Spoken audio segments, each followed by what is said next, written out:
So I've been using this thing for the last couple of weeks. Let's talk about it.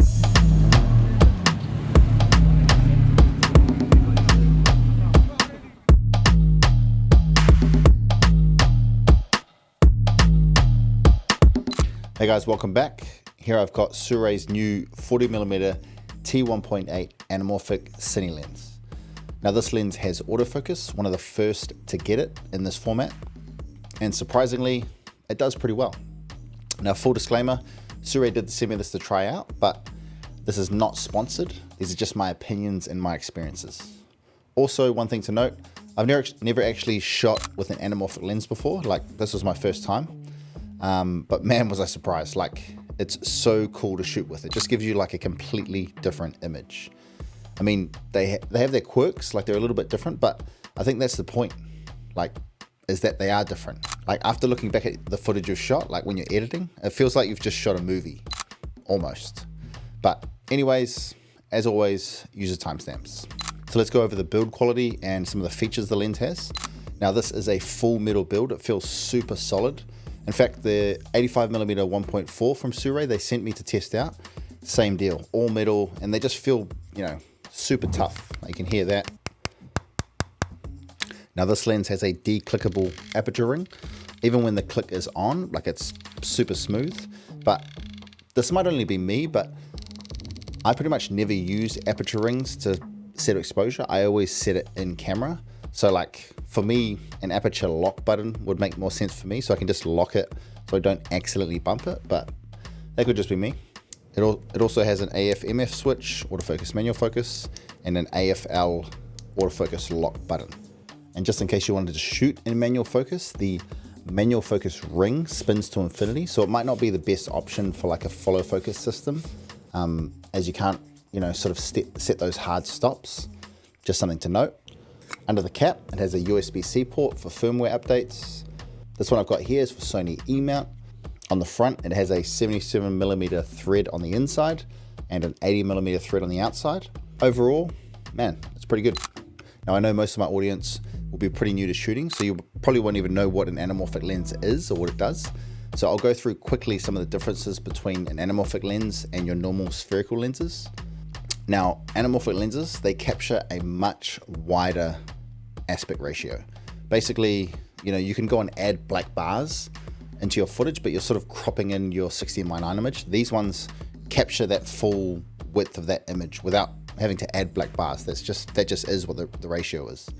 Basically, the larger the number, the wider the aspect ratio.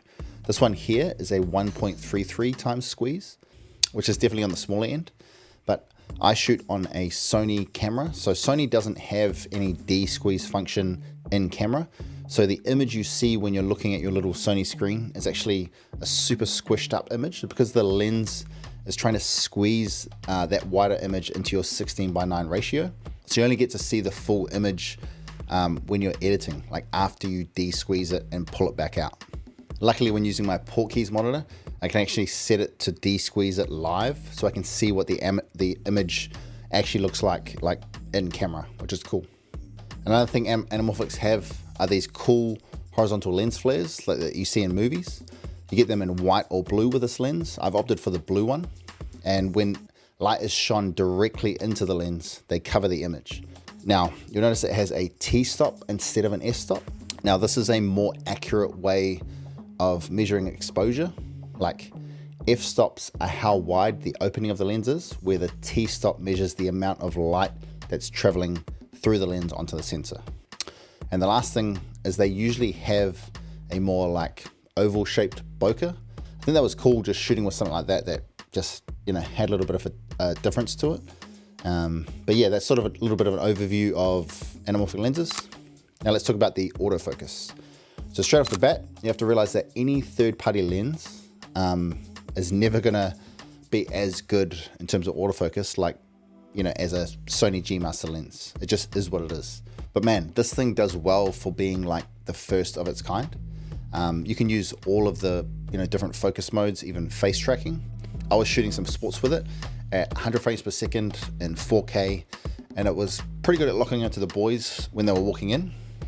You know, the focal length's a little bit too wide to be using it for the actual action shots, but for that stuff, it was sweet as. Now, at night, it was a little bit different. Like when shooting this shot, I saw the focus box on the eye here, like tracking throughout, like on my actual monitor. Because it was a bigger screen, I could see it clearly. Like it didn't look like it was in focus the whole time, but the box was tracking to the eye the whole time. And it just looked out of focus, well, at least to my eye anyway. Like it might have been shooting, because I was shooting wide open. People have said that it's a little bit softer at T1.8 when it's shooting wide open. It gets a little bit sharper at like T2.2. But yeah, overall, man, I couldn't really fault it for what it is. I mean, it's not going to be the best lens for like fast-paced sports, obviously, but shooting in a gym inside in like a controlled environment, or shooting an interview to give you that super cinematic look, wide look, it's going to be perfect. Like the autofocus should be sweet as. And one of the big things for me is that this lens is actually marketed as like a super 35 lens, so you should be using it on like APS-C cameras, crop sensor cameras. But I was using this on my A7 IV and my A7S III, which are full frame. And man, it's like a 90% coverage. Like there's the tiniest bit of vignetting in the corners. Like it's almost a full frame. Even shooting at 100 frames per second in 4K on the A7S III, it has a 1.1 times crop. So that basically gets rid of most of that vignetting anyway. Like you don't even notice. So that's a bit of a bonus for me, is the coverage you get. Now, of course, it can't all be sunshine and rainbows, so let's go over some of the negative things that I found with this lens. The first is the noise it makes when focusing. It's pretty loud.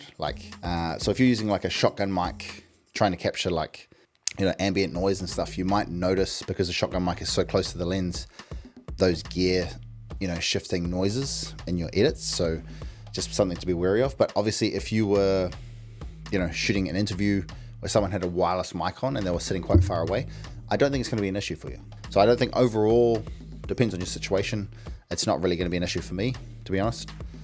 And the other thing about this is the aperture ring. It's just so far back, like it's miles back.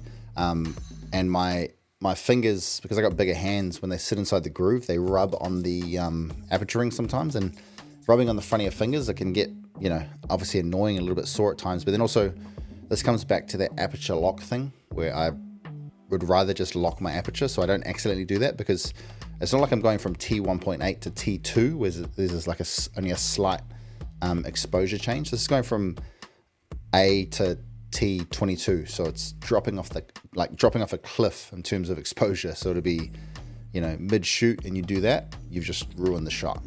But overall, man, this thing is so cool to shoot on. Like being at 40 millimeters, it's pretty close to 35, which is that sort of just all round focal length.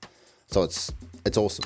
So end of the day, who do I think this lens is for? Maybe not the absolute beginner, because, I think anamorphics have too many different things, too many different quirks, and there's too many steps before you get your image, with the de-squeezing and stuff. It's a little bit confusing. I think you just got to worry about using spherical lenses first, but it's probably for the person who's, a little bit more of an advanced shooter who wants to get into anamorphics. But this sort of breaks that barrier, because it means you don't need like, a whole crew to run your camera and lens rigs. You don't need focus pullers. You can just sort of pick it up and just go and shoot. And then you just, obviously get those like aspect ratios, which is cool, the super widescreen, and yeah, it's just so accessible. Anyways, thanks for watching, guys. Do you guys shoot anamorphic? Do you think it's worth having autofocus in anamorphic lenses? I know I do, but I'd love to hear what you guys think. Let me know in the comments, and I'll see you in the next one.